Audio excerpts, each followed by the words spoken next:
Hi, I'm Ken Howard, LCSW, and welcome to the Gay Therapy LA podcast. Today, episode 49, the new COVID-19 coping, balancing toxic positivity with adaptive coping. And just a note, if you're hearing this and you have the opportunity to rate or review the podcast, I'd really appreciate it. I want to spread the word and have as many people as possible benefit from these materials and these episodes if I can. So if you have a chance to spread the word, I'd really appreciate it. The new COVID-19 coping, balancing toxic positivity with adaptive coping.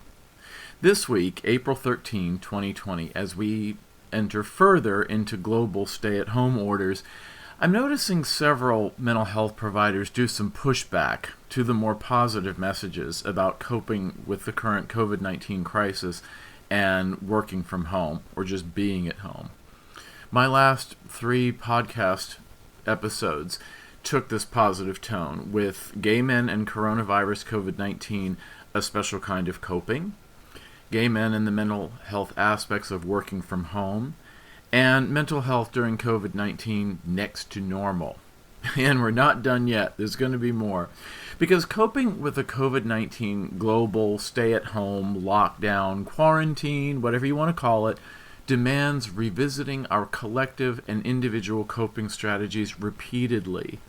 Why? Because the stressors come at us repeatedly, demanding a response. Perhaps my recent episodes, took a positive tone along with many others. Other providers of mental health services wanted to address the other side of that. That's kind of a technique in order for people to get listeners or likes or comments or whatever, which we all view as important. I just got through saying that. But, taking a contrarian view sometimes boosts your visibility. And visibility is how you help people. So, okay, I get that. But they're taking a contrarian tone in the sense of making the point that too much, however we define that, positivity, they basically say means hiding what we really feel, dismissing our emotions, feeling guilty for the negative emotions we feel, or shaming other people for having negative feelings. They argue that taking a positive tone can have the effect of invalidating, minimizing, or dismissing the very real experience of another, which just adds insult to injury. In addition to feeling bad, they are made to feel bad for feeling bad. But that misses the point of the materials that take a more positive tone. The feeling bad part is obvious. This is a terrible time. It's a time of social distancing that means the loss of human interaction and even human touch as we knew it. I did an interview with the Daily Beast yesterday about the lack of touch and how it's affecting the LGBT community specifically. And it's not just physical touch. It's also the loss of how others touch us in non-physical ways, such as hearing their voices reach our ears live in conversation, and not over the still rather tinny-sounding computer speaker or smartphone speaker. It's the loss of hearing an audience laugh or gasp at the same time in a movie theater or a live theater. It's the loss of hearing our fellow fans cheer or groan in a sporting stadium. It's the loss of singing along, dancing, and lighting an auditorium with cell phone lights, formerly cigarette lighters, at a concert. For both gay and straight, it's the loss of hooking up to get our sexual needs met. It's the loss of going on that first dinner date. It's the loss of going shopping and getting that slightly naughty feeling when we buy something we can only barely afford, but it gives us so much delight we can't seem to resist it. It's missing our favorite coworker drop by our desk at work and hearing his or her dumb jokes, or seeing our secret crush as he walks by the break room. Man, you gotta love Derek from accounting. Taking a positive tone doesn't mean that we dismiss or negate the painful pangs of those losses. Rather, all of this represents a choice. We can be victims or we can be survivors.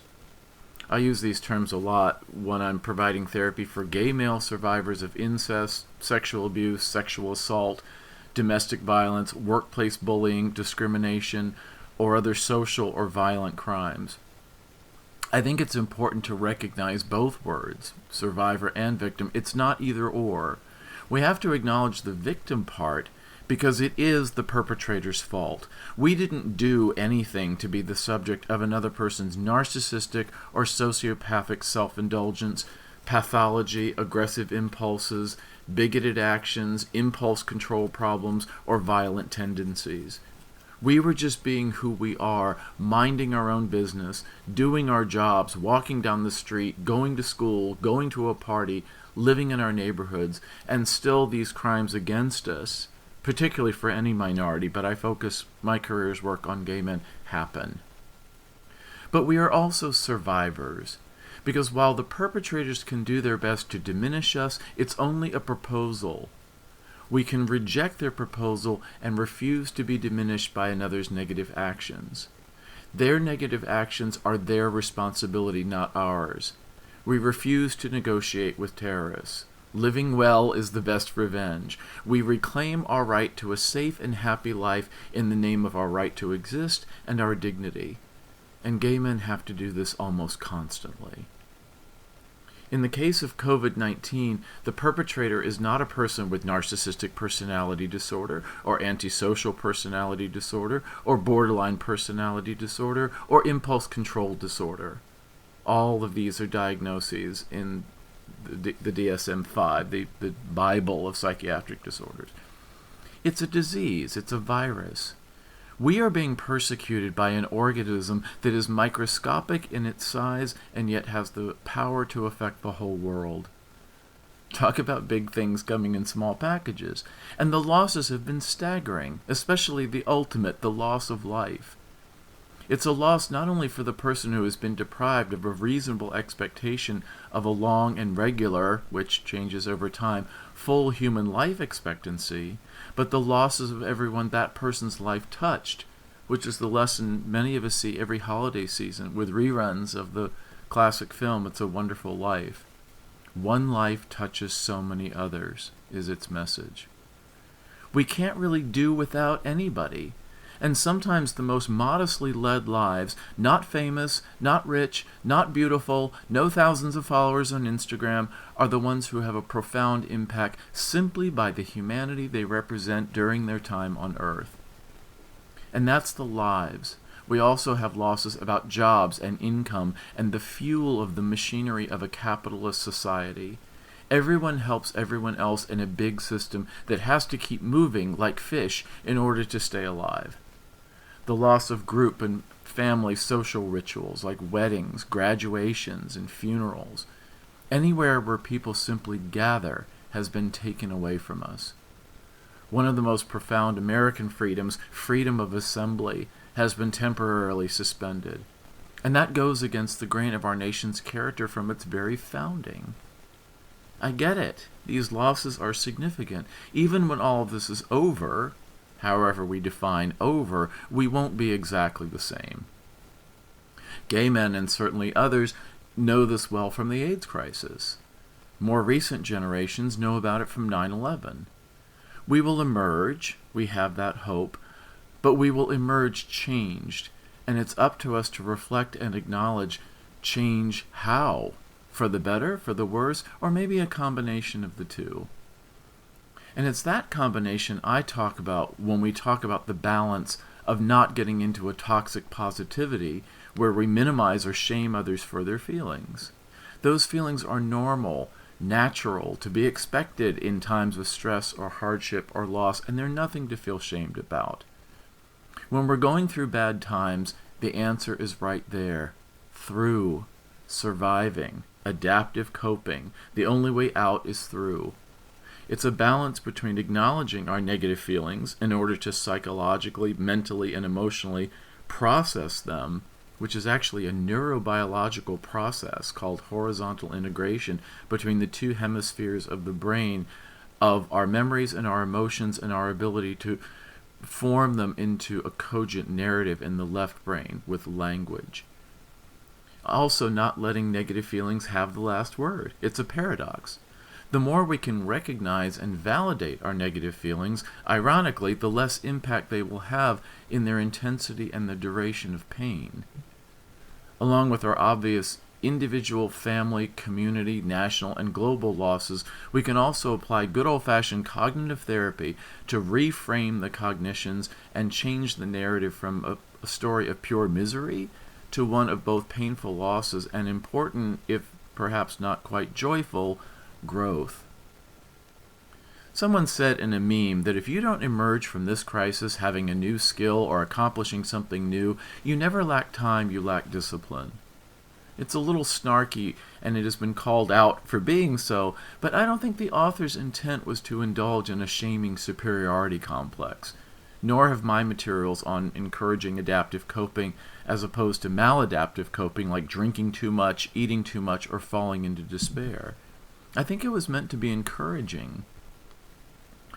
One of my favorite New Age self-help authors, the late Louise Hay, encouraged people to ask themselves, no matter what, how can I take a positive approach to this? And taking a positive approach means knowing enough about self-care to realize that acknowledging and validating our bad feelings of sadness or frustration or anger, but also to try to reframe all changes as merely opportunities to adapt. Many of us have the resource of extra time dropped into our lap without having to commute to an office. Although it could mean a loss of a job and income, it also means an opportunity to have an abundance of the resource of time. We have 3 resources in life: time, energy, and money.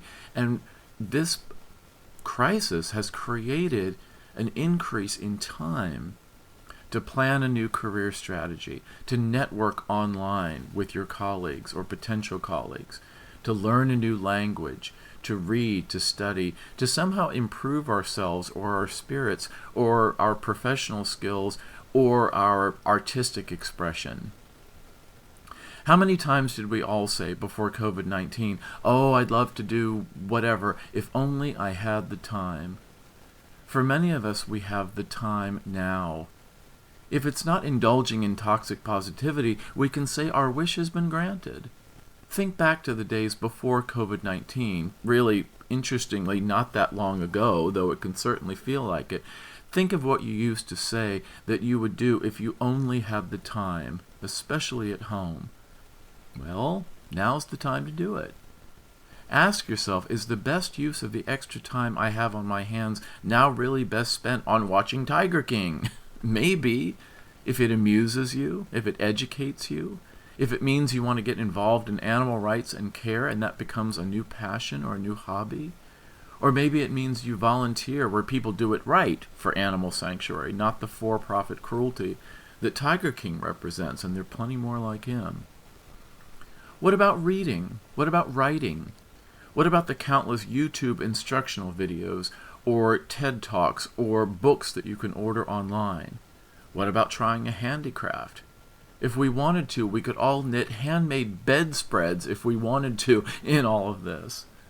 Or maybe it's about jogging or communicating with your partner, writing your novel or screenplay that you've been putting off for years, watching the complete films of Alfred Hitchcock, challenging yourself to master the art of French cooking by Julia Child.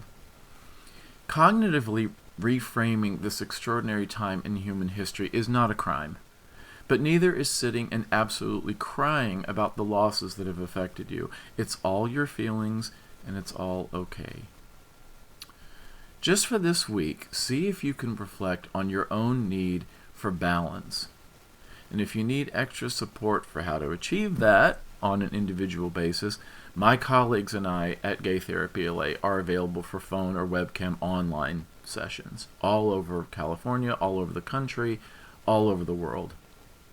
For more information on that, visit gaytherapyla.com, or you can call or text my cell directly, 310-339-5778, and my colleagues and I would be happy to help.